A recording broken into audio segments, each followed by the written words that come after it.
que no has estado mal. Va, este Half-Pipe lo tengo controlado. Me molan tus flips. Vamos a ver, Berta, que me aclare. ¿Has quedado o no has quedado? Quedar lo que se dice quedar. O sea, que no has quedado. Técnicamente no, pero esa es su rutina de hoy. Diana, dime si me están mirando. Claudio, por favor, esto es patético. ¿Qué te cuesta, joder? Dime si me están mirando. Qué asco me dan esos happies, con sus sonrisas acarameladas y su ropa de colores. A veces las cosas tienen colores. No sé tú, pero yo lo veo todo en blanco y negro. Sí, muy negro aunque... Aunque... ¿Su rutina de hoy? Berta, estás enferma. Pero si oyes menos.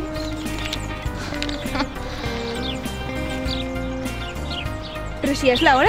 ¿La hora de qué? De que pase por aquí de su clase de música. Le controlas los movimientos. Esto es demasiado. Hay veces que veo como una luz al final del túnel. Intuyo y dudas, Elena. Son certezas. Certezas. Los mensajes de mi móvil.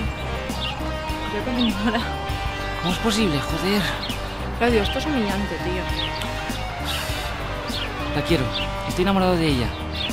Y pienso que ella siente lo mismo por mí. Lo disimula muy bien. Sí, que vayamos al cine. He quedado. Un concierto. Pues a lo mejor no me ha visto. Claudio. Solo necesito llamarle un poco la atención. Claudio, que te conozco. Perdóname, Diana, pero el fin justifica los medios. ¿Vienes al Urban? No, he quedado ahora con mi chica. Ya, pero como se está dando un beso con otro. ¿Qué dices? Estás como una cabra. Mírala, ya llevo un buen rato. Ostras, Fina, dime que no estoy flipando. Mira, yo no me he metido nada y estoy viendo lo mismo que tú.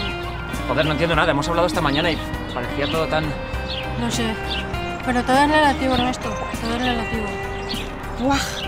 Esto es peor que un helado de fresa con caramelo. Gloria, Alba me ha confirmado la cita. Pero Elena, ¿de qué me estás hablando?